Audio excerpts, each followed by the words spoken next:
27 जुलाई 2024 को दिल्ली के ओल्ड राजेंद्र नगर के एक कोचिंग सेंटर के बेसमेंट में पानी भर जाता है। 3 बच्चे वहाँ पे मर जाते हैं। वजह, वो बेसमेंट इल्लीगल था। वहाँ पे जो लाइब्रेरी चल रही थी वो भी इल्लीगल थी। 3 बड़े सवाल जो अभी हमारे सामने उठ रहे हैं। पहला, who should be blamed for this? इन तीनों बच्चों के मृत्यु का जिम्मेदार कौन है? दूसरा, क्या कोचिंग सेंटर्स, क्या कोचिंग इंस्टीट्यूट्स सेफ्टी नॉर्म्स को ताक पे रख के से सारे काम कर रहे हैं? तीसरा, क्या कोचिंग सेंटर्स सिर्फ और सिर्फ पैसा कमाना चाहते हैं? क्या यही मकसद रह गया उन लोगों का? इन सारे मुद्दों के बारे में बात करने के लिए हमारे साथ हैं Vikas Devi Kirti ji. Thank you sir, thank you आने के लिए ANI में। शुक्रिया नमन। सर, पहला सवाल यही, ऐसा क्यों लग रहा है कि सबने आपको निशाना सा बना लिया है? और एक सवाल और पूछना है इसी के साथ। 3 दिन हो गए हैं सर, हज़ारों बच्चे हैं, प्रोटेस्ट कर रहे हैं, धरना दे रहे हैं, जस्टिस की मांग कर रहे हैं, लाठियां खा रहे हैं, डंडे खा रहे हैं, पूछ रहे हैं कि विकास जी चुप क्यों थे? तो 2 सवाल हैं, एक तो कि मैं चुप क्यों था और दूसरा कि पहला सवाल आपने क्या पूछा कि ऐसा लग रहा है कि सबने आपके ऊपर निशाना साध दिया मुझ है। पर क्यों निशाना साध हाँ, दिया है? एकदम अर्जुन की आँख की तरह उन्होंने, मछली की आँख की तरह आप पे निशाना साध दिया।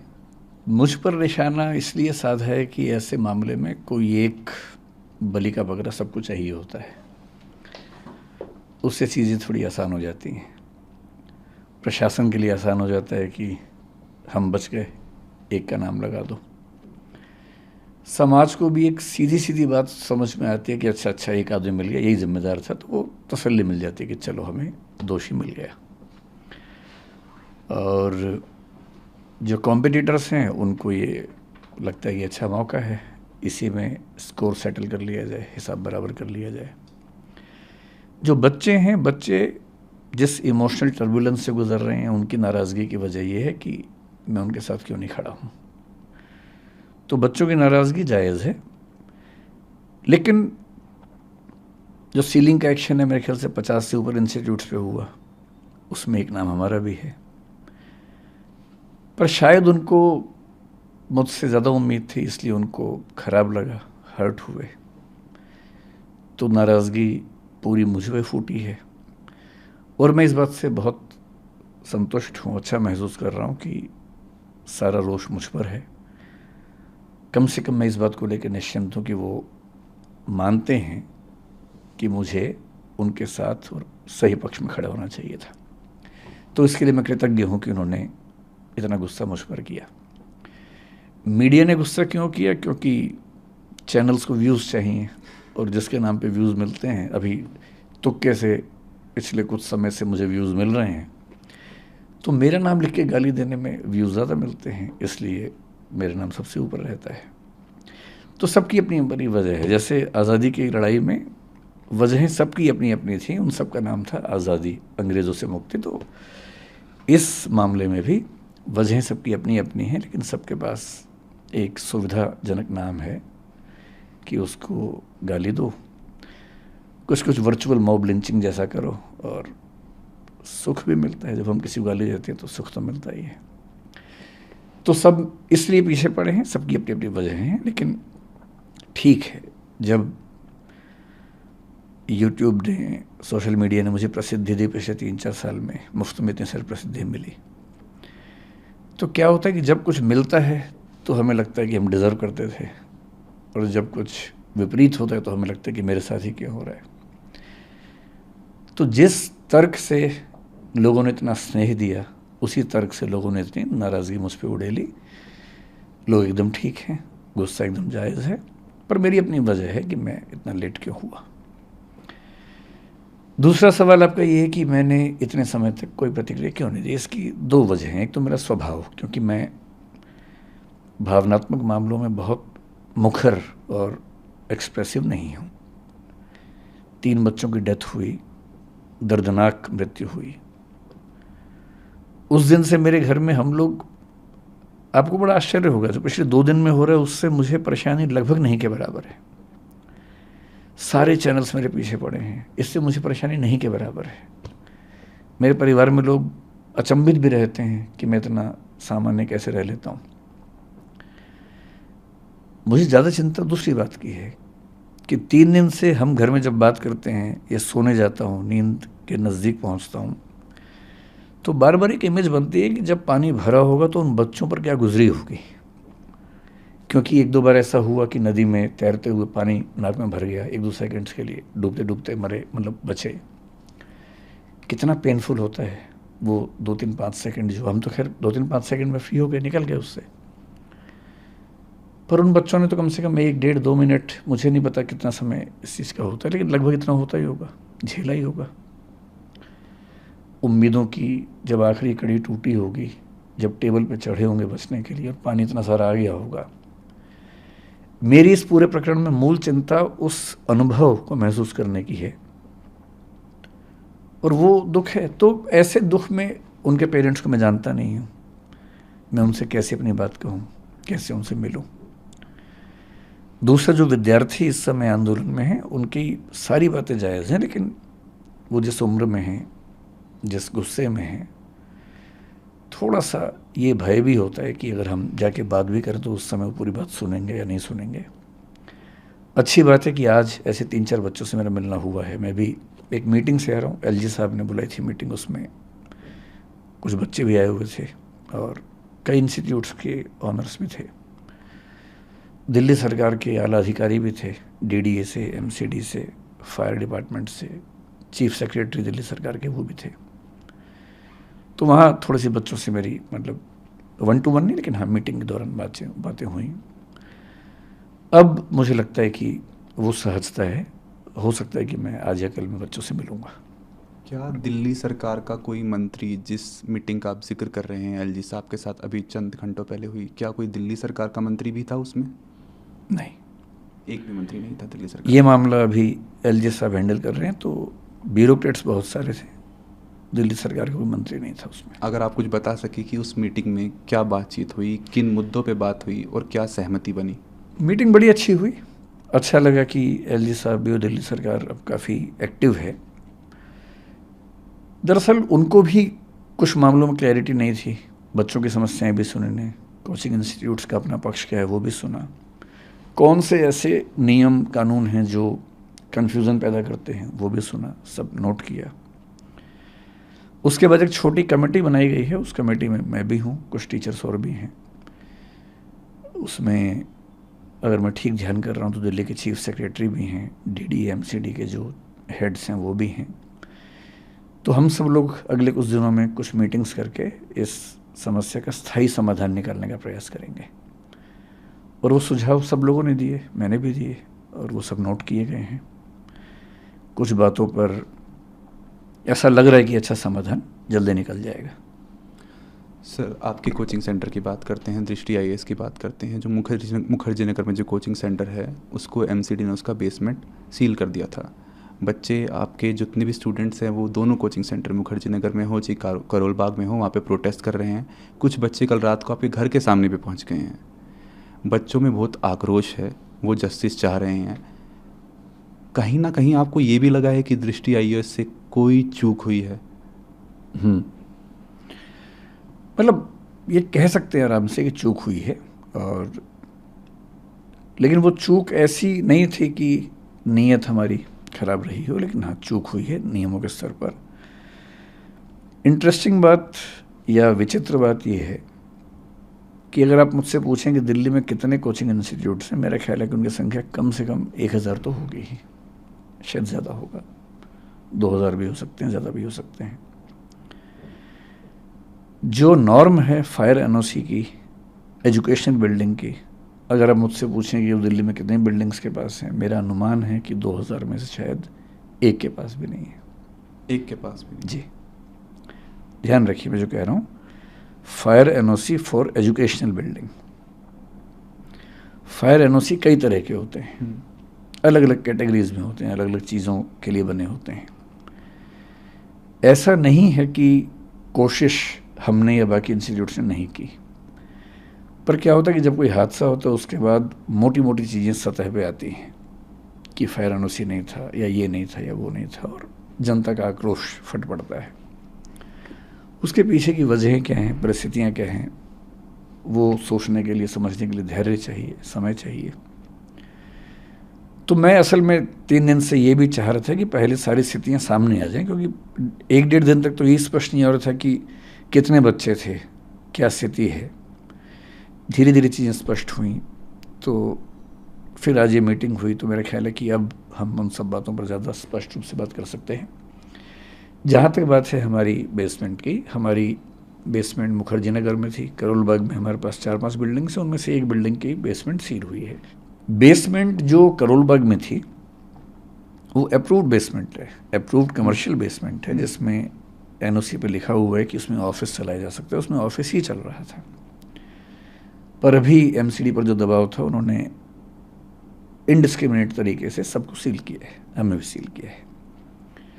नेहरू विहार में जो बेसमेंट थी, जिसको लेके काफ़ी ज़्यादा शोर हुआ, दरअसल क्या होता है कि जैसी बेसमेंट की बात आई तो सबके मन में बेसमेंट की एक इमेज बन गई है, एक छवि बन गई है।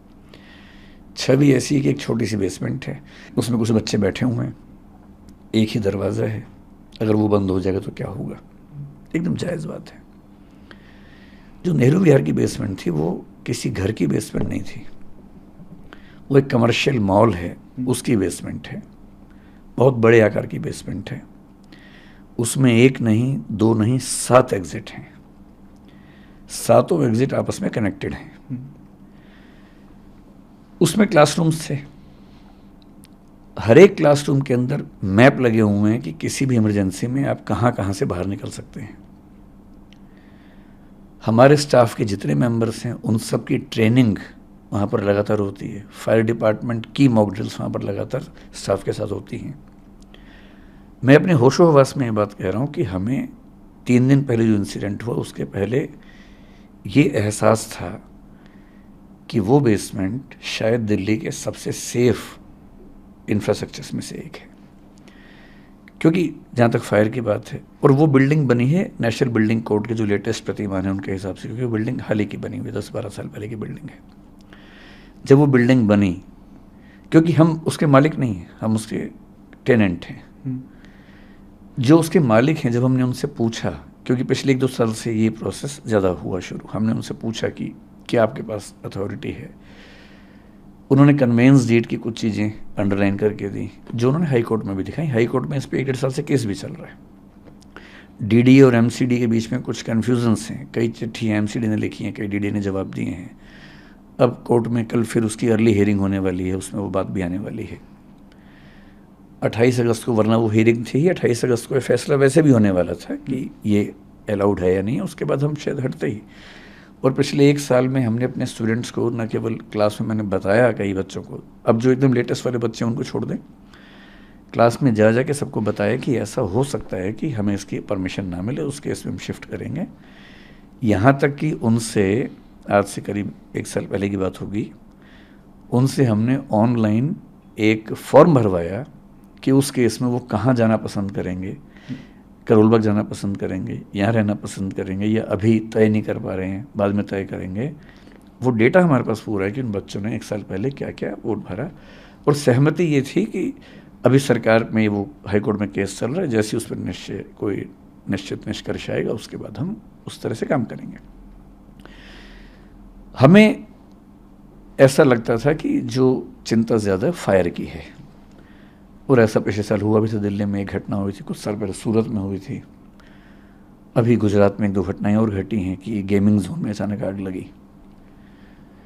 दिल्ली में जिस तरह की गर्मी इस साल थी, उस समय हम भगवान से प्रार्थना करते थे कि किसी इंसिडेंट में कोई हादसा ना हो जाए, क्योंकि इतनी गर्मी थी, रात दिन एसी चल रहे थे, उतना लोड उठाना बड़ा मुश्किल होता है।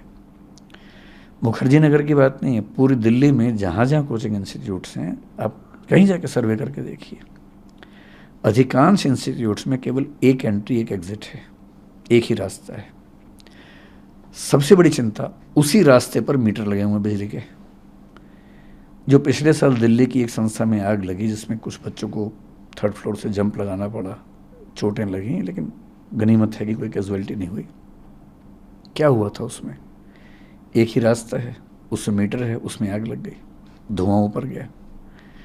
और शुरू में बच्चे ऊपर छत पे नहीं जा पा रहे थे, बाद में फिर दरवाज़ा खुला, वो चले गए वहाँ पर, लेकिन तब तक कुछ बच्चे जंप लगा चुके थे। चाहे सूरत हो चाहे कुछ भी हो, मूल खतरा आग से होता है। और दिल्ली में जब गर्मी पड़ती है और जब सर्दियाँ पड़ेंगी, सर्दी में फिर हीटर चलेंगे बहुत ज़्यादा, गर्मी में विशेष रूप से 1 महीना इतनी दिक्कत रहती है। और इस साल हमने पहली बार ऐसा किया कि गर्मियों में बच्चों को ये कह के लगभग 15 दिन या 1 महीने की छुट्टियां दी, ऑनलाइन क्लास करवाई कि गर्मी ज़्यादा है, कहीं इस समय ऐसा ना हो कि एसी चलने से कोई आग लग जाए, हादसा हो जाए। ये पहली बार हुआ। और 3-4 इंस्टीट्यूट जो मेरे परिचय में थे उस समय, मैंने उनसे भी निवेदन किया था कि गर्मियाँ ज़्यादा हैं और कहीं कोई दिक्कत ना हो तो आप भी हो सके तो छुट्टियाँ करें या ऑनलाइन क्लास करें कुछ दिनों के लिए। हमारे जहन में ये बात कभी आई नहीं थी कि पानी भर सकता है। आज से 3 साल पहले केवल एक घटना हुई जब दिल्ली में यमुना का पानी बहुत बढ़ा। इस मॉल के पास में एक नाला है, करीब 50 एरियल डिस्टेंस 50 मीटर के आसपास या 30 मीटर के आसपास होगा वहाँ से, उसमें पानी का लेवल भरने लगा। जैसे उसमें पानी का लेवल भरने लगा, हमने अपने इंस्टीट्यूट में 7 दिन की छुट्टी कर दी कि जब तक ये नीचे नहीं जाएगा हम क्लास नहीं लेंगे।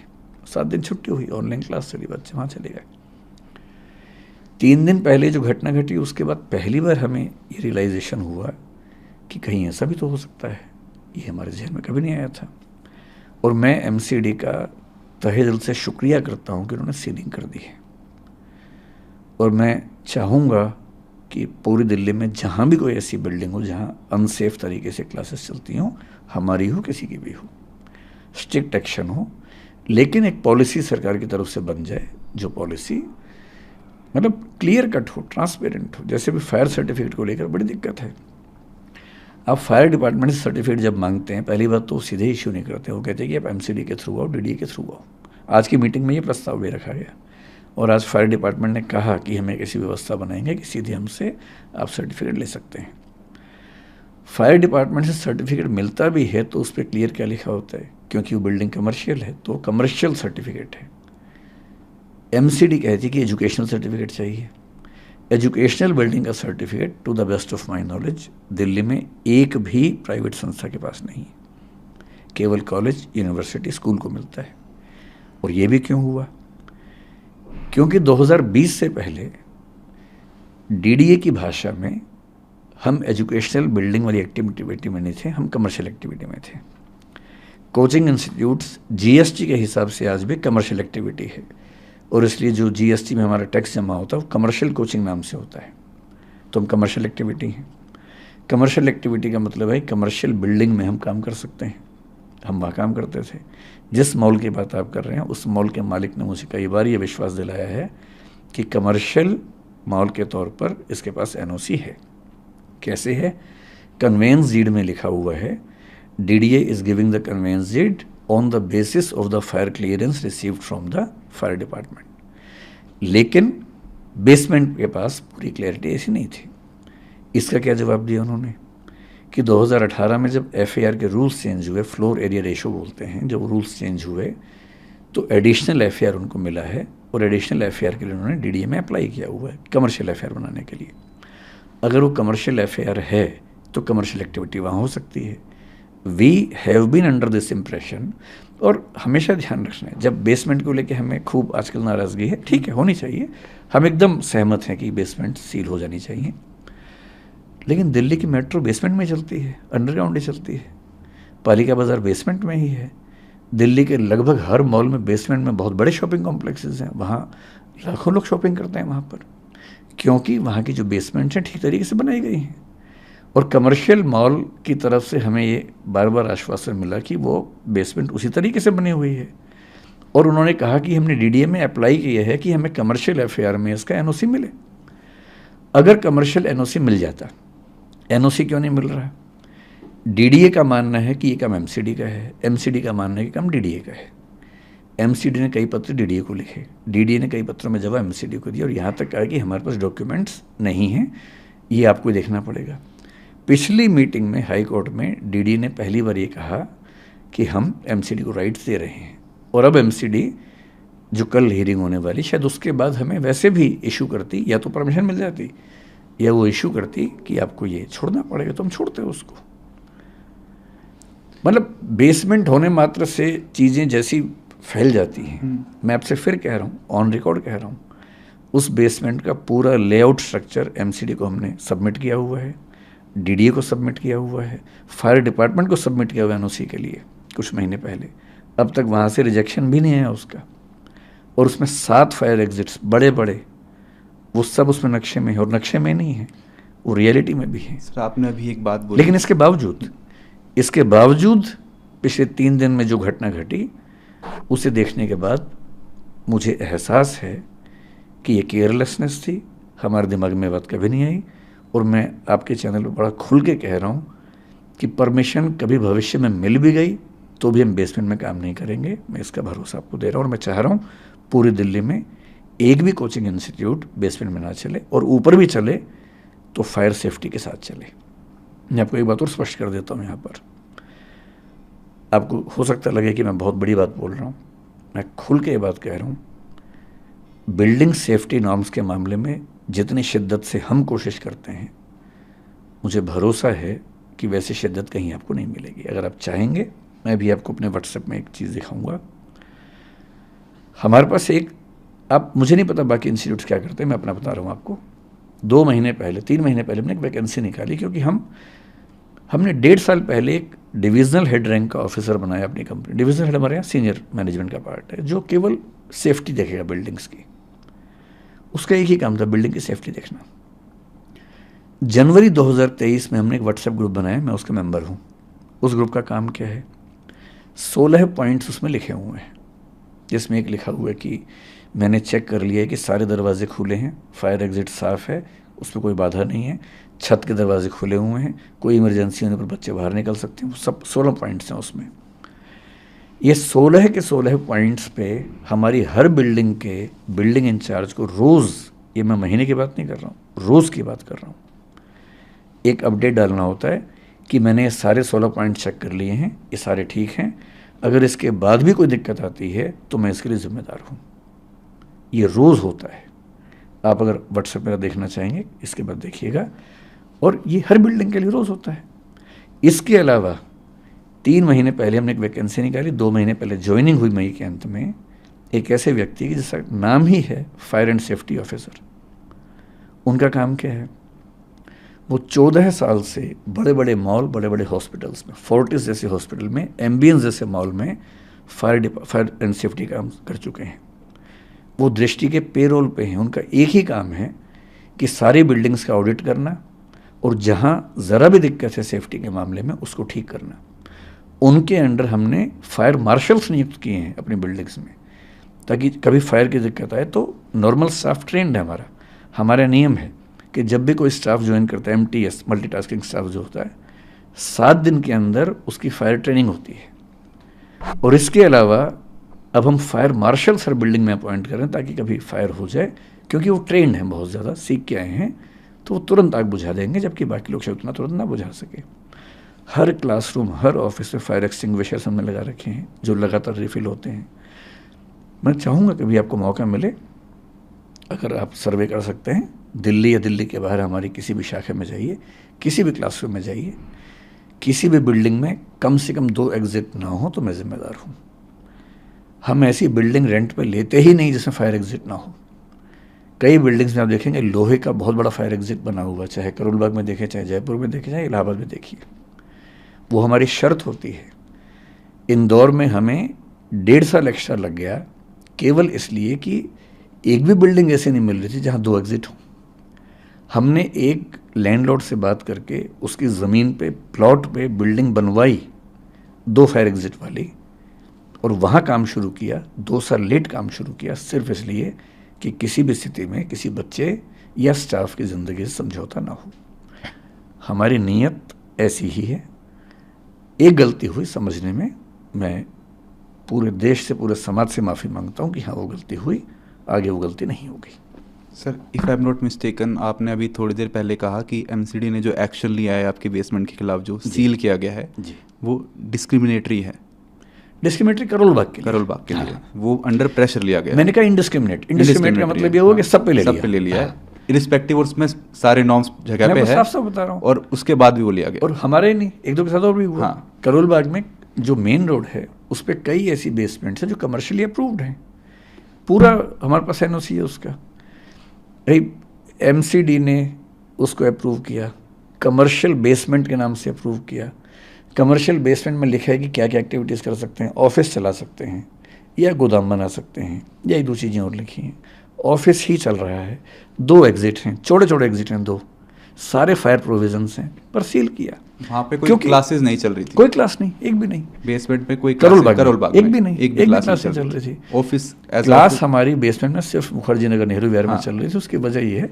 और बाकी 1-2 सेंटर्स में बहुत छोटी 2 क्लासेस, क्योंकि वहाँ पर ऐसी शायद मेरे ख्याल से मनाही नहीं है, बहुत छोटे 10, 20, 50 बच्चों वाले जो क्लासेस होते हैं, वो भी मैंने कल मना करवा दिया कि वहाँ नहीं चलाएंगे हम।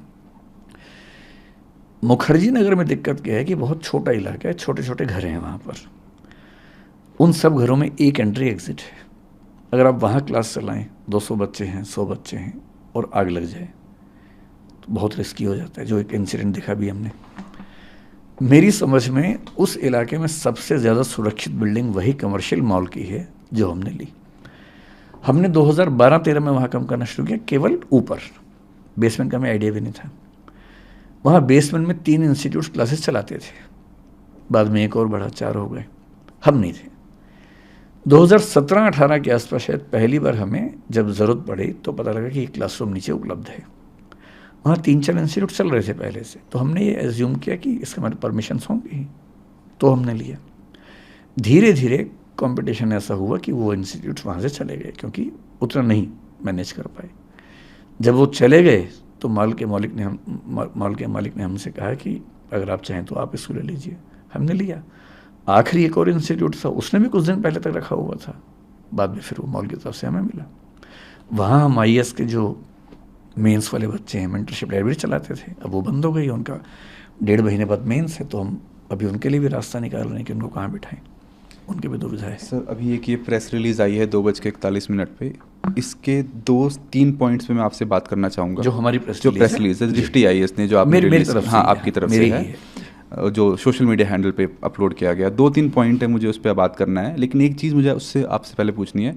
जब मैं ट्विटर पे कमेंट सेक्शन में जा रहा था इसमें, तब बहुत सारे स्टूडेंट्स का ये आक्रोश था कि विकास जी हमारे साथ एक बार ग्राउंड पे आए तो सही, एक बार हमारी बात तो सुने, एक बार हमारे बीच में बैठे तो सही।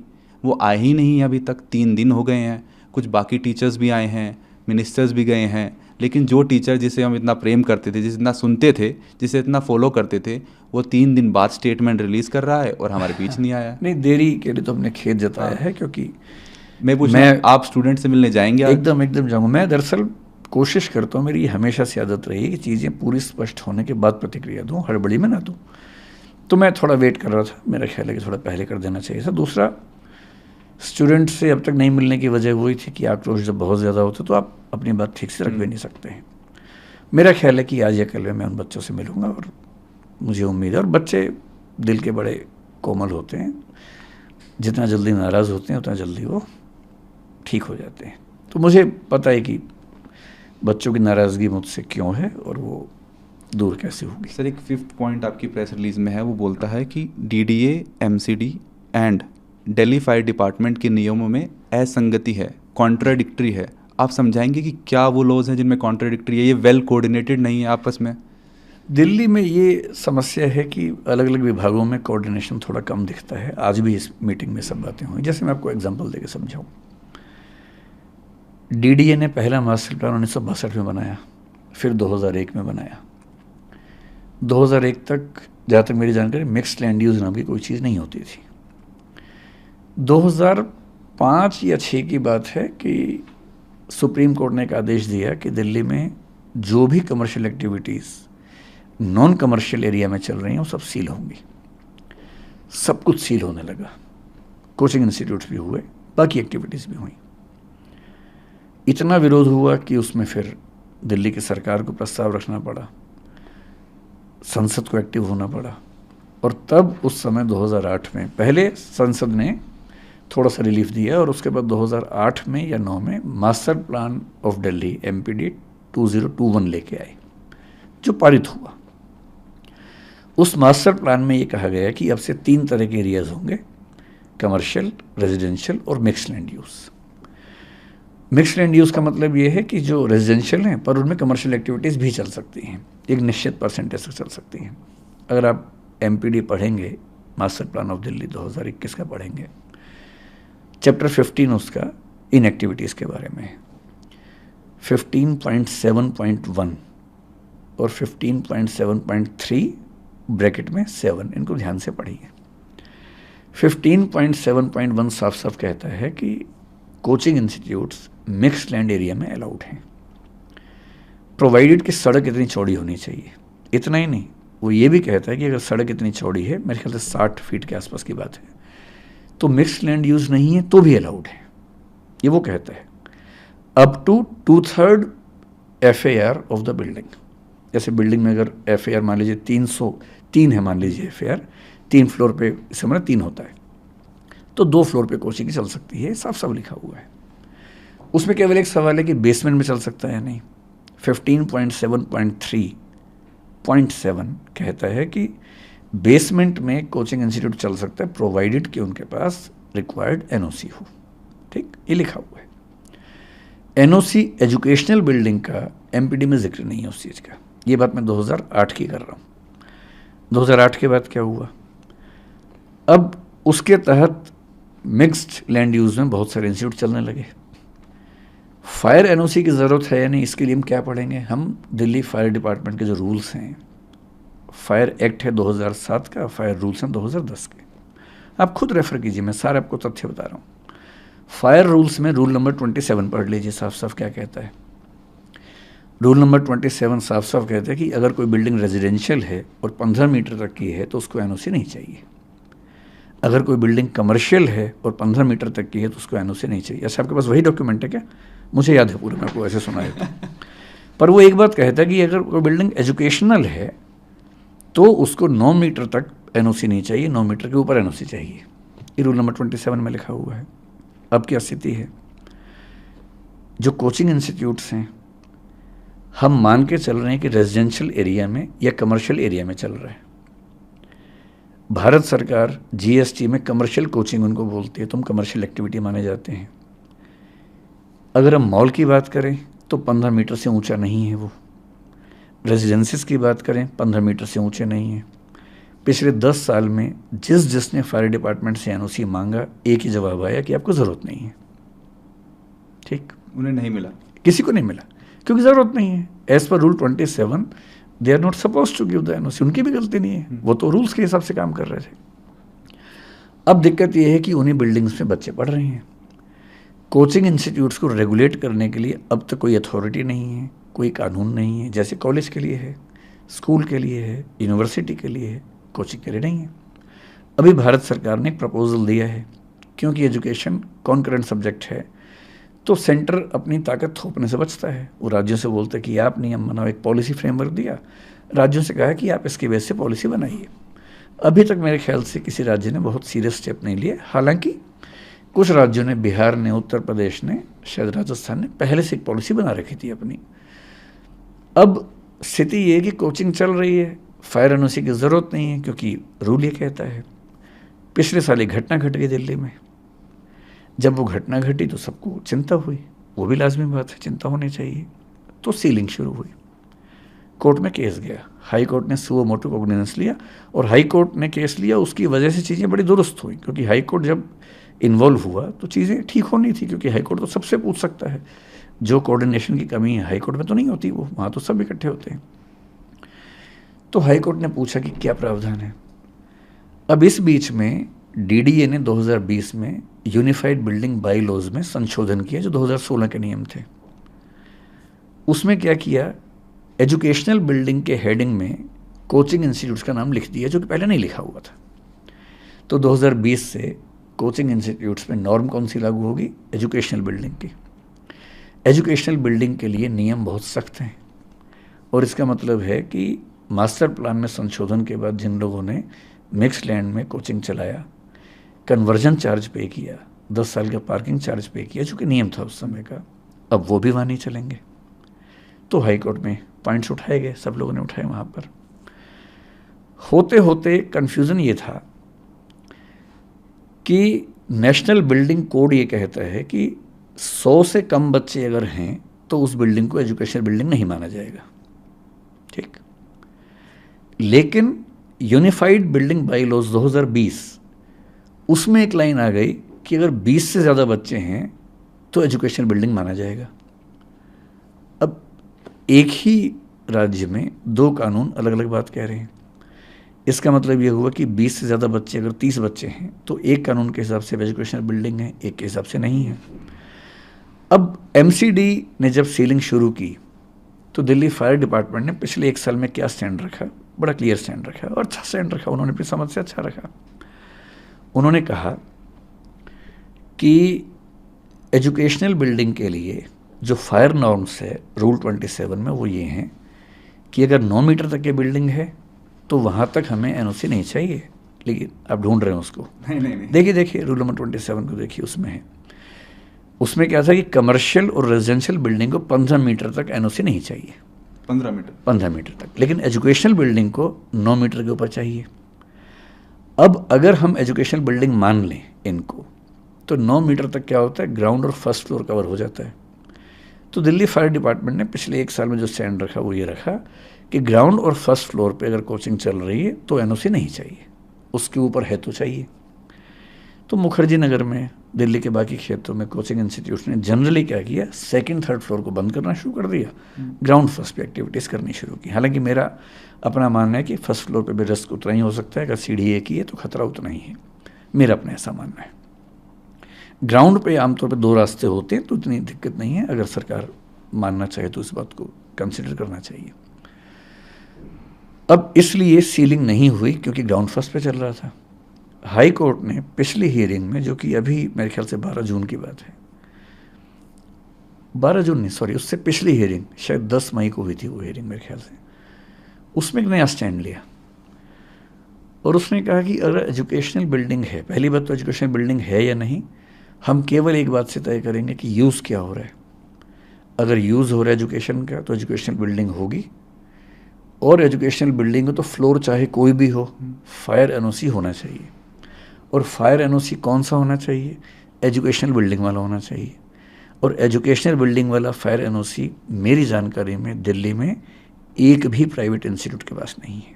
2000 में से मतलब मेरे अनजाने में 2-4 के पास किसी तरह से हो तो हो, मेरी जानकारी में एक के पास भी नहीं है। विकास जी, सारी बातें एक तरफ, लेकिन हकीकत तो ये है कि 3 बच्चे मर गए एकदम। वो 3 बच्चे नहीं हैं, 3 फैमिलीज़ हैं जी। उनसे बहुत सारे लोग जुड़े हुए हैं। काफ़ी सपने थे, यूपीएससी में जाएंगे, सिविल सर्वेंट बनेंगे। श्रेया यादव, तानिया सोनी और निविन डाल्विन, ये 3 बच्चे मर गए हैं, पानी में डूब के मर गए। किसी ने सोचा भी नहीं होगा, ऐसे सपने में भी नहीं सोचा होगा कि 3 बच्चे डूब के मर जाएंगे।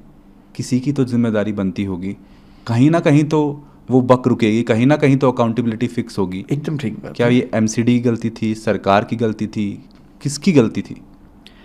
मतलब मैं इस चीज़ से बचता हूँ कि हम सारी गलती किसी एक पर ही थोप दें, जैसे सोशल मीडिया मुझ पर थोप रहा है। आप भी किसी एक पर थोपना चाहें तो थोप लें, पर मैं नहीं थोपूंगा। गलती किसकी है? मेरे ख्याल से एक कमी ये है कि अलग अलग कानून, अलग अलग एजेंसीज में कोऑर्डिनेशन की कमी है। नीयत सबकी ठीक है, अगर थोड़ा कोऑर्डिनेशन होता, जैसे आज की जो मीटिंग थी उससे बड़ा अच्छा प्रस्ताव एक व्यक्ति ने दिया जिसको एलजी साहब ने तुरंत एक्सेप्ट किया। हम सब ने कहा कि सर आप एक ऐसी कमेटी बना दीजिए जहां हम बैठ के सारी बातें समझा दें, सारा पक्ष रख दें, फिर जो आप आदेश देंगे, जो नियम बनाएंगे, आप केवल 10-15 दिन का समय दे दीजिए। जो उस नियम को ना माने उसको बंद कर दीजिए। हम सबसे पहले तैयार हैं उस चीज़ के लिए। हमें भी तो क्लैरिटी चाहिए कि क्या क्या नियम है। इस घटना की जिम्मेदारी अगर तय करनी हो तो मेरे ख्याल से पहली समस्या ये वाली है। भ्रष्टाचार तो निश्चित रूप से है ही, कहने की बात ही नहीं है। अगर आप उस दिन के वीडियो को देखेंगे तो मैं बहुत परेशान रहा उस वीडियो को देख के कि सड़क पर बहुत पानी भरा हुआ है। बेसमेंट का जो लेवल है वो सड़क के लेवल से बहुत ही नज़दीक है। ऊंची बेसमेंट नहीं है, लगभग उसी लेवल की बेसमेंट है। बहुत खतरा नज़र आ रहा है कि अगर पानी उछला तो अंदर चला जाएगा। इतने में एक जीप वहाँ से गुजरी और मुझे आज पता लगा कि वहाँ एक बड़ा सा पैनल रख के रोका हुआ था पानी को अंदर जाने से, और अंदर बच्चे लाइब्रेरी में बैठे हुए थे। जैसी वो जीप तेज़ी से गुजरी, पानी ज़ोर से उछला और उस पानी से वो टूट गया जो टेम्परेरी रास्ता बना हुआ था, तो पानी अंदर जाने लगा। तब भी हमें दुविधा थी कि अचानक इतना पानी कैसे गया होगा, क्योंकि अगर 30-40 बच्चे थे और पानी आते हुए देखेंगे तो शायद निकलने का रास्ता रहता। एक तो दरवाज़ा बंद हुआ जो बायोमेट्रिक होने की वजह से हुआ, ये बहुत बड़ी समस्या हुई। दूसरा जो आज उन बच्चों ने बताया उस मीटिंग में, वो ये था कि पानी एक खास गति से जा रहा था और बच्चे बाहर निकल रहे थे और अनुमान था कि निकल भी जाएंगे, किताबें लेके निकल रहे थे क्योंकि पानी इतना था कि उनको लगा किताबें छोड़ के निकलेंगे तो बचेगा नहीं कुछ। इतनी देर में पानी के बहाव से जो एग्जॉस्ट फैन था, वो जो एरिया था, वो भी टूट गया और जैसे ही वो टूटा पानी का पूरा बांध एक साथ अंदर गया। और उन बच्चों की बात जो मैं समझ पाया कि कमर तक के पानी से सिर के ऊपर तक पानी जाने में केवल शायद 50 सेकंड या 1 मिनट लगा। ये इतना कम टाइम था कि इतने टाइम में शायद हम में से कोई भी ना सोच पाता ना निकल पाता। फिर एलजी साहब ने आज बड़ी अच्छी बात उसमें ये भी कही कि वहाँ जो सीवर लाइन्स थी वो इलीगल कंस्ट्रक्शन से, एंक्रोचमेंट से कवर हो गई थी। ये भी एक समस्या है। एनक्रोचमेंट भी ऐसे तो नहीं होते हैं, उसमें भी कहीं ना कहीं तो कोई ना कोई शामिल होगा ही होगा। मेरा अपना मानना था कि बेसमेंट थोड़ी ऊंची होती बेहतर होता, लेकिन आज मुझे पता लगा कि जो नए नियम हैं जिसमें स्टिल्ट पार्किंग बनाना ज़रूरी है, उसमें शायद 8 सेंटीमीटर का कोई नियम है। अब नियम है या ये मतलब जनरली ऐसा होता मुझे नहीं पता, लेकिन शायद इस वजह से बेसमेंट्स बहुत ऊँची नहीं बनती है दिल्ली में, एक वजह ये भी है। इन सब के साथ मैं ये खुल के मानता हूँ कि इसमें कोचिंग इंस्टीट्यूट्स की एक बड़ी जिम्मेदारी बनती है, हमारी भी बनती है।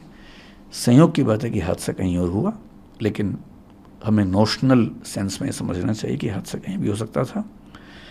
इसको रेक्टिफाई करना सभी इंस्टीट्यूट की जिम्मेदारी है। मैं अपने हिस्से की जिम्मेदारी बहुत खुल के निभाने को तैयार भी हूँ, तत्पर भी हूँ, और मैं आपके सामने स्पष्ट कर रहा हूँ कि किसी भी सूरत में जो चीज़ें अलाउड नहीं है दिल्ली में वो हम नहीं करेंगे।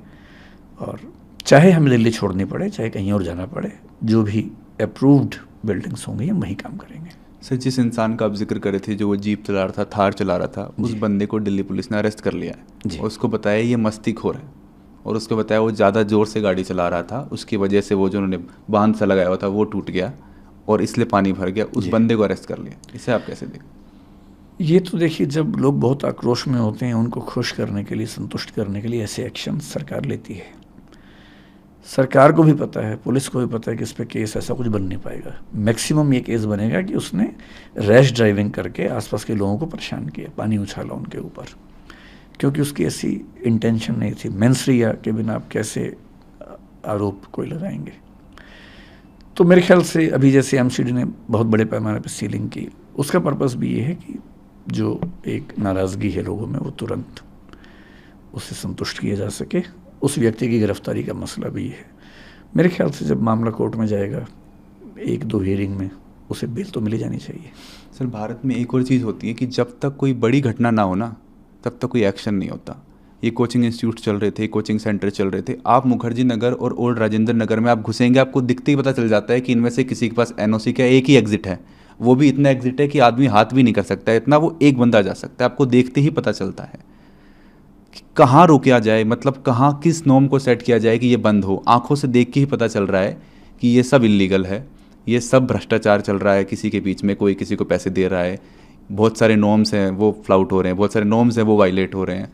तो where should the buck stop? कहीं ना कहीं तो लाइन ड्रॉ करेंगे ना कि मतलब अभी बस मेरे ख्याल से इस हादसे से जो सीखना चाहिए वो ये कि नो कंप्रोमाइज अप्रोच हो। मैं आपको एक और उदाहरण बताता हूँ। अगर आप मुखर्जी नगर जाएंगे, मेरा विश्वास है कि पूरे मुखर्जी नगर में एक ही ऐसी बिल्डिंग है जिसमें 2 एग्जिट्स हैं। एक आध कोई और हो तो मुझे पता नहीं, मैं एक को जानता हूँ, हमारी अपनी बिल्डिंग है। वहाँ कुछ क्लासेस चलती हैं, मेरे ख्याल से अब वो बंद हो जाएंगी, क्योंकि हमें ये चिंता रहती है कि इमरजेंसी में बच्चे कहाँ से निकलेंगे। हम एक तो सीढ़ियों में मीटर आमतौर पे हमेशा ध्यान रखते हैं कि मीटर वहाँ से दूर हो, तब भी कहीं कोई क्राइसिस हो तो बच्चे कहाँ से निकलेंगे। छत के दरवाजे हम हमेशा खोल के रखते हैं और कोशिश करते हैं कि आसपास की छतों पर जाने का ऑप्शन रहे। इसके अलावा हमने उस बिल्डिंग में पीछे की साइड में बिल्डिंग के अंदर ही सारे फ्लोर्स को काट कर एक फायर एग्जिट बनाया और बच्चों के लिए नियम बनाया कि वो आएंगे इस तरफ से, जाएंगे उस तरफ से, ताकि उनको उस तरफ से जाने की प्रैक्टिस हो। लेकिन उसके बाद भी हमें उसका एनओसी नहीं मिल पाएगा। हालांकि हमने अप्लाई किया हुआ है, देखते हैं रिजेक्शन आता है कि नहीं आता है। उसके पीछे आर्गूमेंट जो होने वाला है वो ये कि एजुकेशनल बिल्डिंग के लिए शायद फायर एग्जिट की चौड़ाई एक स्पेसिफिक है, वो मेरे ख्याल से उतने एरिया में नहीं बन पाती है, लेकिन ठीक है। एक दिक्कत इंस्टीट्यूट्स की भी आप समझें कि वो सब एक साथ हैं, एक हब है, बच्चे भी वहाँ हैं। अगर आप किसी एक को बाहर निकाल देंगे तो ख़त्म हो जाएगा। होना ये चाहिए कि सबको एक साथ आप रीलोकेट कर दें। और जो डीडीए के वाइस चेयरमैन हैं, जो शुभाशीष पंडा जी हैं, कुछ दिन पहले मेरी उनसे बात भी हुई थी। उन्होंने खुद एक प्रस्ताव मुझे दिया था कि अगर आप उचित समझें कि सारे इंस्टीट्यूट्स मिल के काम करना चाहें तो क्या नरेला में हम एक बड़ा हब बना सकते हैं कोचिंग का। मैंने कहा प्रस्ताव अच्छा है, लेकिन सबके मन में दुविधा ये होगी कि अगर वो चला गया और बाकी नहीं गए तो क्या होगा। तो बेहतर है कि आप एक मीटिंग बुला के सबसे बात कीजिए, और यदि ऐसा कुछ होगा तो मैं आगे बढ़ चढ़ के उसमें हिस्सा भी लूँगा, और यदि सहमति बनती है तो आगे बढ़ना चाहूँगा।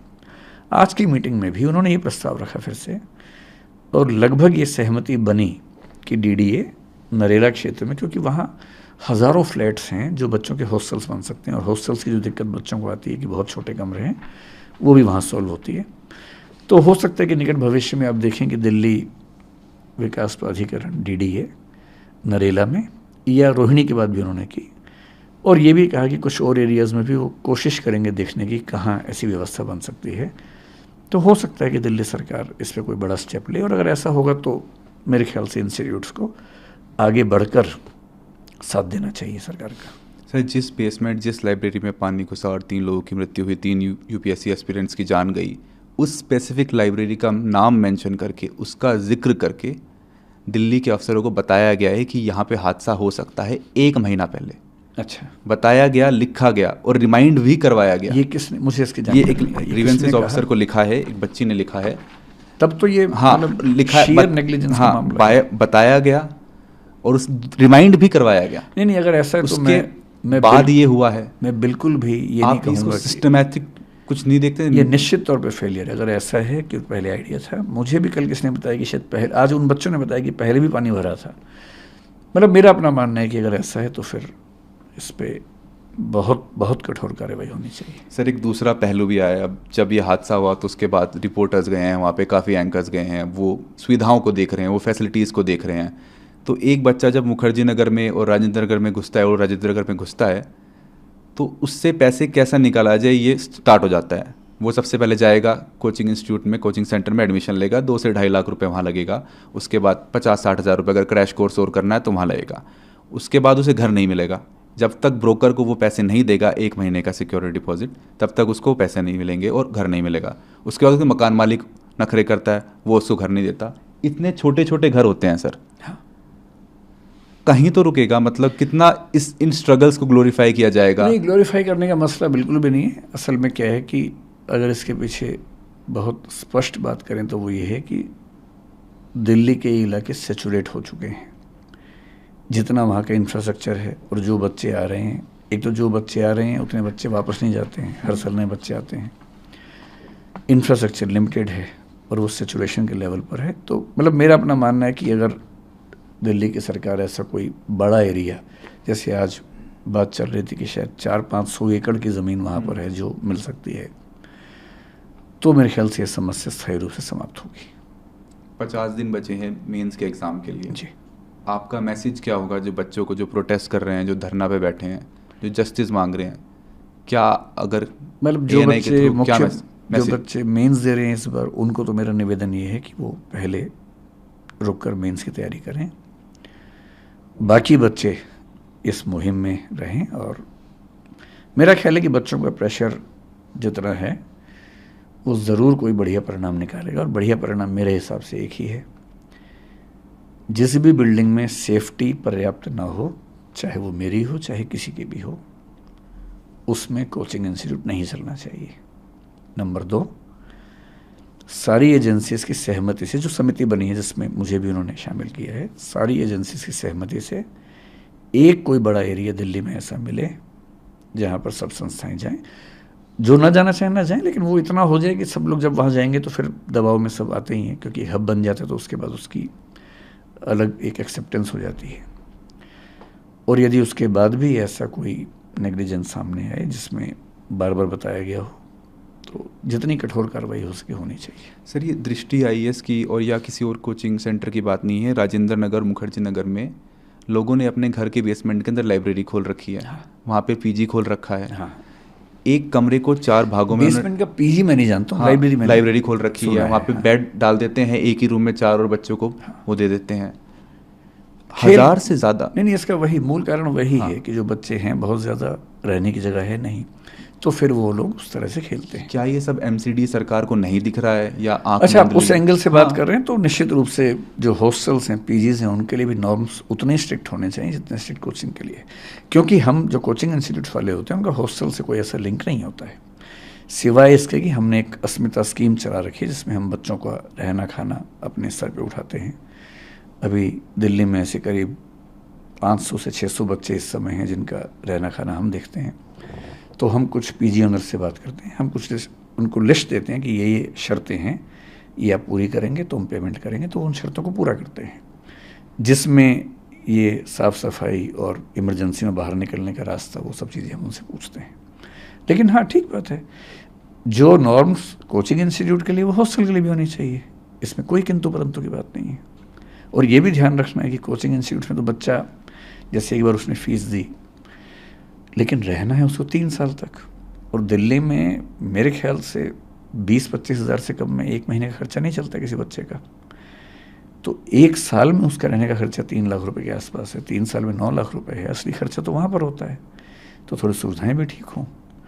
तो यदि हम किसी ऐसे स्थान पर शिफ्ट हो जाएं, सब लोग, बच्चे भी, जहाँ थोड़े खुले खुले हॉस्टल्स हों, धूप हवा भी आती हो, और कोचिंग इंस्टीट्यूट भी थोड़े बड़े एरिया में हों, बेसमेंट की नौबत ना हो, सीढ़ियाँ कम से कम 2-2 हर फ्लोर पे हों इमरजेंसी के लिए, सबके लिए अच्छा है। और हो सकता है कि इस मामले में पहल हम करें, हम पीछे नहीं हटेंगे।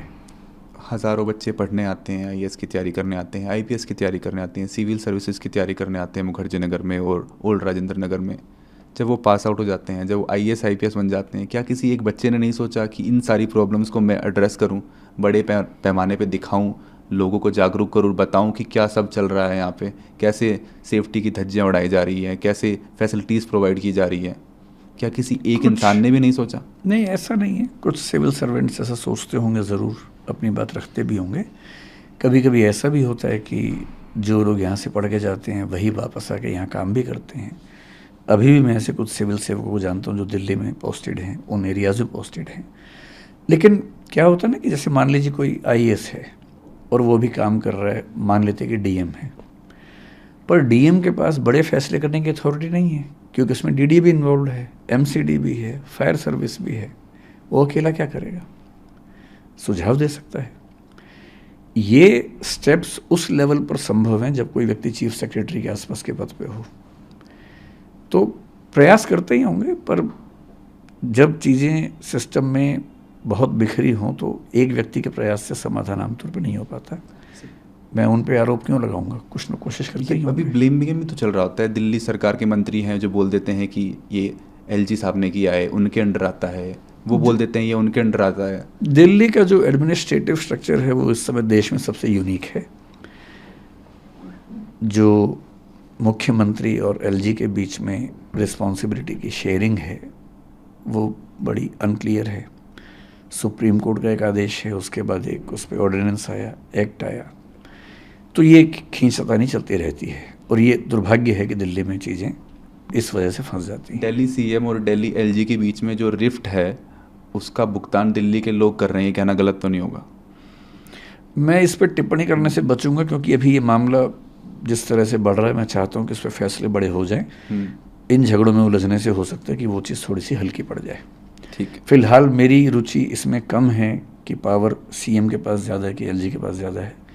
मेरी रुचि इसमें है कि अभी जो माहौल है, इस माहौल में समाधान निकल जाए और चीज़ें ठीक हो जाए। सो जब से ये घटना हुई है, 3 बच्चों की मृत्यु हुई है, तब से लोगों ने मूवीज़ पे भी बोलना स्टार्ट कर दिया। ये एस्पिरेंट्स बना, कोटा फैक्ट्री बना, उन्होंने बोला कि आप ग्लोरीफाई कर रहे हो स्ट्रगल को, एक टाइप का रोमांटिसाइजेशन हो रहा है। आप बच्चों को बता रहे हो कि आप कैसे भी हालात में पढ़ोगे, पहले साल नहीं तो दूसरे साल नहीं तो तीसरे साल आपका यूपीएससी क्लियर हो ही जाएगा।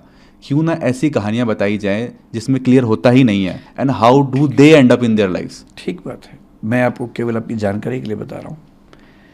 मैं जब भी बच्चों की क्लास लेता हूँ, आमतौर पे पहले 1 महीने में एक क्लास के लिए जाता हूँ, ओरिएंटेशन क्लास के लिए।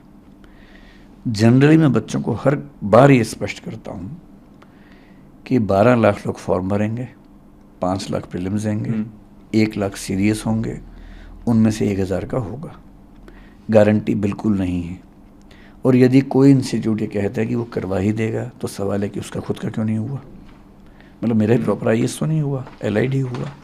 तो ये तो झूठ बात। दूसरी बात रही फिल्म की।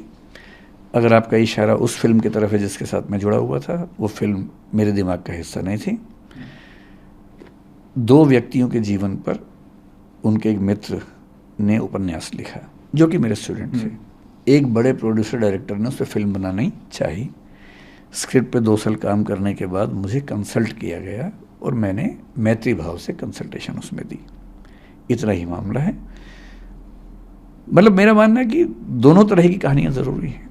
कुछ लोगों ने स्ट्रगल करके अचीवमेंट हासिल की इसकी भी, और कुछ लोग स्ट्रगल करके नहीं अचीव कर पाए तो उन्होंने ज़िंदगी कैसे गुजारी इसकी भी कहानी आनी चाहिए। दोनों कहानियाँ ज़रूरी हैं। सर, हम फायर NOC की बात कर रहे थे, हम बात कर रहे थे कि फ्लडिंग भी हो सकती है, फायर NOC भी लेने चाहिए, लेकिन अर्थक्वेक का क्या? एकदम आ सकता है। और अर्थक्वेक आया तो 2, 3, 4 नहीं 400-500 जाने जा सकते हैं। आज ही LG की मीटिंग के बाद एक वरिष्ठ सिविल सेवक, वहीं उनसे मेरी बात चल रही थी, दिल्ली में ही काम करते हैं, बहुत सीनियर सिविल सर्वेंट हैं। उन्होंने मुझसे अनौपचारिक बातचीत चल रही थी मैत्री वाले भाव से। उन्होंने मुझसे जो बात कही, जो बात हम समझते हुए, उन्होंने कहा कि ये वाटर वाली बात, फायर वाली बात पे हमारा फोकस है क्योंकि ये दिक्कतें दिख रही हैं, दूर होनी चाहिए। लेकिन जिस दिन दिल्ली में बड़ा भूकंप आ गया, उन्होंने कहा कि पूरी दुनिया में ऐसी त्रासदी नहीं हुई होगी जितनी यहाँ होने वाली है। और मैं फिर आपसे एक बात कह रहा हूँ, अभी कोचिंग इंस्टीट्यूट्स घेरे में हैं तो बात चल रही है। मैं आपको कुछ और बातें बताता हूँ, उन पर भी फोकस कर लीजिए थोड़ा सा। दिल्ली में ऐसे हज़ारों रेस्टोरेंट्स होंगे जिनमें जाने का एक रास्ता है, जहाँ खूब खाना पीना भी है, ड्रिंक्स भी हैं, अल्कोहल तो बहुत जल्दी आग पकड़ता है। एक रास्ता है।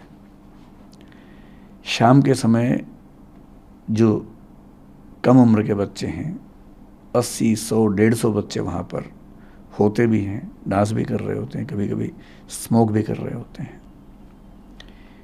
एक चिंगारी कभी लग गई तो क्या होगा, आपको अंदाजा है इस चीज़ का? इसके अलावा दिल्ली में पिछले 3 या 4 बड़े फायर इंसिडेंट्स को ध्यान से याद कीजिए। कोचिंग इंस्टीट्यूट में एक हुआ जिसमें किसी की मृत्यु नहीं हुई थी पिछले साल। उसके पहले नरेला में एक इंसिडेंट हुआ। नरेला में हुआ या मतलब उपहार सिनेमा भी हुआ। उपहार तो बहुत पहले की बात हो गई। उसके बाद पिछले 4 साल में, 5 साल में 2 इंसिडेंट्स हुए जिनमें करीब 30, 40 से ज़्यादा व्यक्तियों की जान गई। पर क्योंकि वो मजदूर थे इसलिए उनकी बात बहुत ज़्यादा उठी नहीं, किसी ने की नहीं उनकी बात, क्योंकि वो एक ऐसी बिल्डिंग में सो रहे थे, एक ही रास्ता था और नीचे से आग लग गई। जो अभी हाल ही में भारत के बाहर भी घटना घटी, बहुत से भारतीयों की जान गई जिसमें। अर्थक्वेक बहुत बड़ी त्रासदी होगा। फायर, फ्लड से ज़्यादा फायर की चिंता हमें आमतौर पर लगती है क्योंकि फायर दिल्ली में होने का खतरा ज़्यादा होता है। और पुराने जो बाज़ार हैं, चांदनी चौक हो, कोई बाज़ार हो, छोटी छोटी गलियों में जब आप ऊपर चढ़ते हैं एक दुकान में जहाँ 1 लाख साड़ियाँ टंगी हुई हैं, जहाँ 50 सैकड़ों महिलाएं साड़ी खरीद रही हैं, भगवान ना करे कभी कुछ हुआ तो क्या होगा? बहुत सारे प्रश्न हैं। दिल्ली का विकास बहुत सिस्टमेटिक सिटी के रूप में नहीं हुआ, चंडीगढ़ की तरह से नहीं हुआ है। 1962 के मास्टर प्लान में उन पुराने इलाकों को एग्जम्पशंस दी गई हैं ताकि वहाँ बिजनेस हार्म ना हो।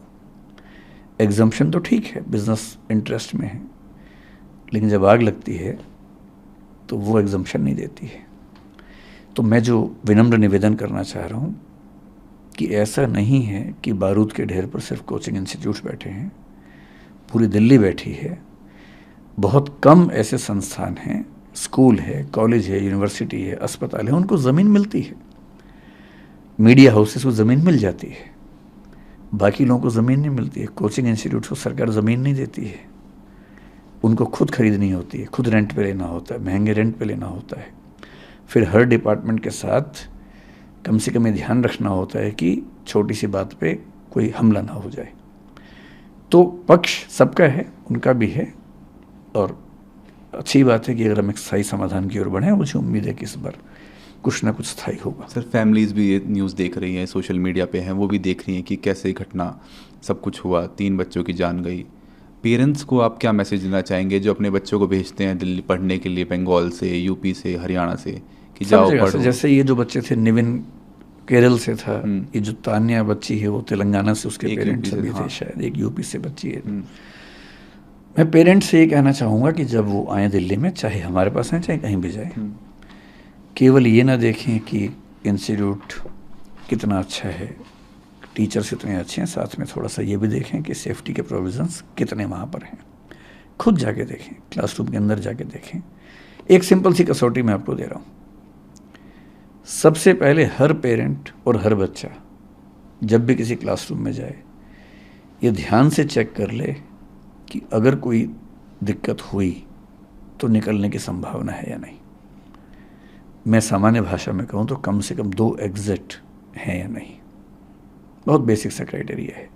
मैं जानता हूँ कि ये कहने के बाद बहुत सारे इंस्टीट्यूट मुझसे नाराज़ हो जाएंगे, वो मुझे शायद बिरादरी से बाहर कर देंगे, लेकिन मैं साफ कह रहा हूँ, जिस क्लासरूम में, बिल्डिंग में निकलने के 2 रास्ते ना हों, 2 या 2 से ज़्यादा, वहाँ आपको क्लास नहीं करनी चाहिए। अगर वो हमारा भी है तो हमारे पास भी नहीं करनी चाहिए। और अब से एक नई बात यह है कि बेसमेंट, तो हम अभी ये सुनिश्चित करेंगे कि, मतलब बाकी राज्यों में बेसमेंट को लेके ऐसे कठोर नियम शायद नहीं है, लेकिन हम कोशिश करेंगे कि हर जगह इस नियम को लागू करें। सर, आपने जो प्रेस रिलीज थी वो जारी की, उसमें आपने एक सुझाव भी दिया कि सरकार दिल्ली में 3 से 4 क्षेत्रों को चुनकर उन्हें कोचिंग स्थानों के लिए नियत करे। इस पर भी बात हुई एलजी साहब के साथ आपकी? नरेला के लिए जो डीडीए के वाइस चेयरमैन हैं शुभाशीष पंडा जी, उन्होंने बात आज भी रखी, और वो कह रहे हैं कि वहाँ पर हज़ारों की संख्या में घर तैयार हैं। जो कोचिंग इंस्टीट्यूट बनाने की बात है, हम आपको लैंड भी दे सकते हैं, अगर आप कहेंगे तो हम ऐसे बिल्डर से बात करेंगे जो आपको बना के दे देंगे। तो वो, मतलब अब देखते हैं कि कितना व्यावहारिक सब लोग स्वीकार कर पाते हैं, लेकिन एक प्रस्ताव तो दिया। उन्होंने रोहिणी की बात भी की, पर ये कहा कि रोहिणी में हमारे पास बने बनाए फ्लैट्स नहीं हैं, तो हमें उसमें थोड़ा सा टाइम लगेगा, लेकिन 1 से 1.5 साल में उम्मीद है कि कहीं ना कहीं एक ऐसा हब बन जाएगा। एक डेथ्स को भी लेकर सर काफ़ी सवाल उठ रहे हैं कि 3 स्टूडेंट्स नहीं थे, 3 से ज़्यादा थे, और कहीं ना कहीं मौतों को छुपाया जा रहा है। फिर एक इसका काउंटर आर्ग्यूमेंट ये भी आता है कि भाई जो लोग मरे हैं, जो बच्चे मरे हैं, स्टूडेंट्स मरे हैं, उनके पेरेंट्स और फैमिली सामने नहीं आ रहे हैं। दरअसल जब मुखर्जी नगर में ऐसा हुआ पिछले साल, आग जब लगी, तो उस दिन भी ऐसा हुआ, अफवाह फैल गई कि शायद 15, 20, 30 बच्चों की डेथ हुई है और सरकार छिपा रही है। सरकार का पक्ष था कि डेथ एक की भी नहीं हुई है। तो मैं, क्योंकि मतलब मेरे बहुत सारे स्टूडेंट्स प्रशासन में हैं, तो मैंने दिल्ली की पुलिस में काम करने वाले एक वरिष्ठ अधिकारी को, जो इस मामले को समझ भी रहे थे, उनसे बात की। उन्होंने एकदम साफ साफ कहा कि सर, कैजुअल्टी नहीं है, बहुत सारे बच्चों को, एम्बुलेंस इतनी सारी क्यों आई, ये सवाल था।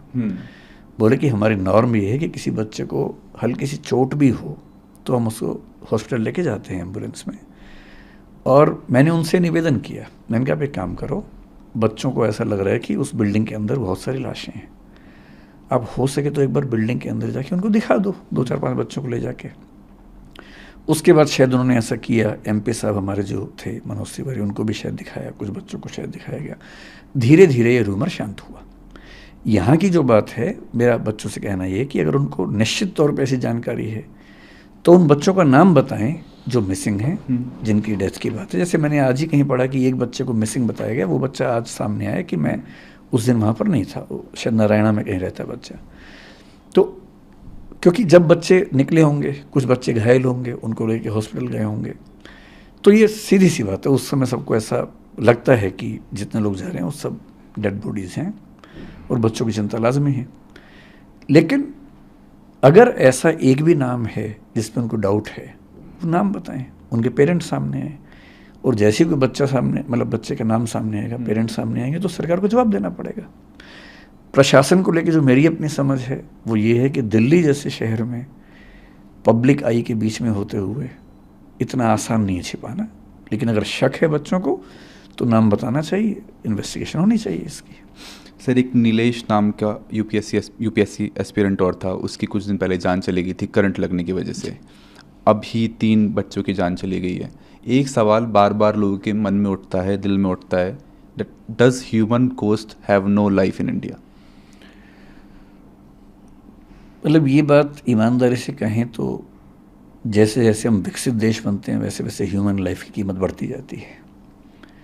विकासशील देशों में, गरीब देशों में ह्यूमन लाइफ की कीमत उतनी नहीं होती है। मसलन नियम उतने हैं नहीं, रिसोर्सेज उतने हैं नहीं, इंफ्रास्ट्रक्चर उतना है नहीं, चलता रहता है, सबको पता है, फिर एक हादसा होता है, नाराज़गी होती है कुछ दिनों की, शांत हो जाता है। गुजरात में कुछ दिन पहले ऐसा हुआ कि एक नदी पे पुल टूटा, कितनी जानें चली गई, बहुत शोर मचा। गुजरात में ही हाल में गेमिंग जोन में आग लगी, कितने लोग मर गए। दिल्ली में पहले 2 फायर इंसिडेंट्स हुए थे, कितने लोगों की डेथ हो गई थी।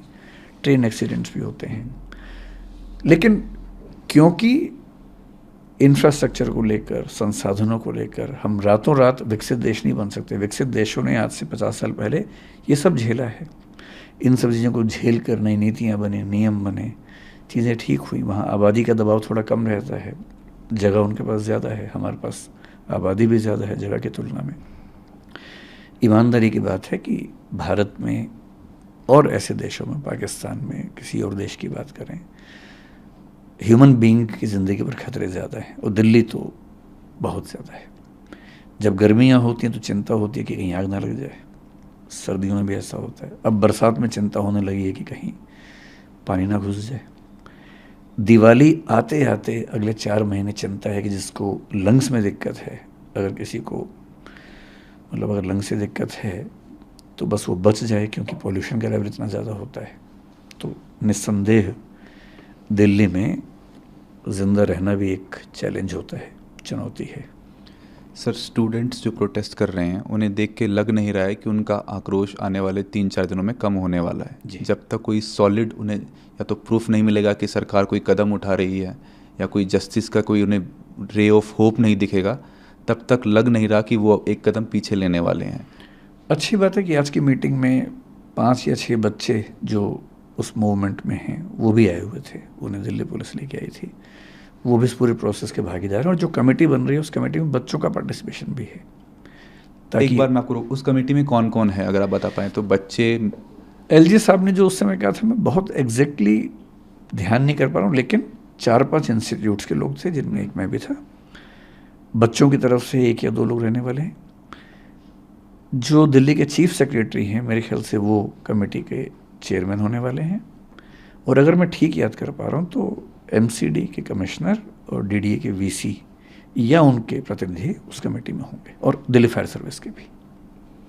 सर ये इंटरव्यू ख़त्म करना चाहूँगा। आपका एक आखिरी मैसेज, जो बच्चे जो प्रोटेस्ट कर रहे हैं, जो न्याय की मांग कर रहे हैं, आप उनसे एएनआई के थ्रू क्या कहना चाहेंगे? आखिरी मैसेज। मैं कहना चाहूँगा कि ये जो आक्रोश है ये बहुत रैंडम ना रहे, एक व्यवस्था सुधारने का माध्यम बने।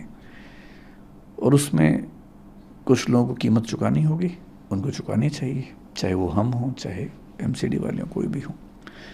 और अगर इस आक्रोश की बदौलत वो दिल्ली में एक ऐसी रेगुलेटरी बॉडी बनवा लेते हैं कोचिंग इंस्टीट्यूट्स के लिए जो सब चीज़ों का नियमन करे, हॉस्टल्स के बारे में भी ध्यान से उनकी शिकायतों को सुने, समाधान करे। और यदि कोई एक ऐसा प्लेस मिल जाता है, क्योंकि कोचिंग इंस्टीट्यूट्स की वहाँ कॉस्ट काफ़ी कम होगी। अभी करोल बाग वगैरह में किराए इतने ज़्यादा हैं कि उनकी भी बहुत दिक्कतें हैं। ऐसा नहीं है कि उनके पास परेशानियाँ नहीं हैं।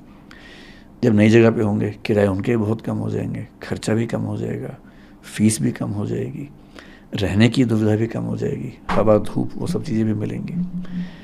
तो अब मतलब वो कहते हैं ना कि दुष्यंत कुमार की भाषा में कि हो चुकी है पीर पर्वत सी पिघलनी चाहिए। पीड़ा जो है पहाड़ जैसी हो गई है, इस हिमालय से कोई गंगा निकलनी चाहिए। ये बच्चे भगीरथ बन सकते हैं, इस हिमालय से गंगा निकाल सकते हैं। और इस मामले में मैं खुल के कह रहा हूँ कि मैं उनके साथ हूँ, इसमें कोई दुविधा नहीं है। और साथ में इतना ही नहीं बल्कि मैंने आज एलजी साहब से भी बात की। एलजी साहब ने निवेदन किया कि जिन बच्चों की मृत्यु हुई उनके माता पिता की स्ट्रगल्स भी हैं, तो हम तो सरकार की तरफ से जो मदद कर सकते हैं करेंगे, आप लोग भी करेंगे तो अच्छा होगा। मैंने उनको वायदा किया एलजी साहब को कि हम आगे बढ़ के मदद करना चाहेंगे, बशर्ते कि उनके पेरेंट्स ऐसा चाहें, उनको अपमान ना लगे। तो हम आज या कल में उन बच्चों से मिलेंगे, उन बच्चों के थ्रू उन बच्चों के पेरेंट्स से मिलेंगे जिनकी मृत्यु हुई, बात करेंगे।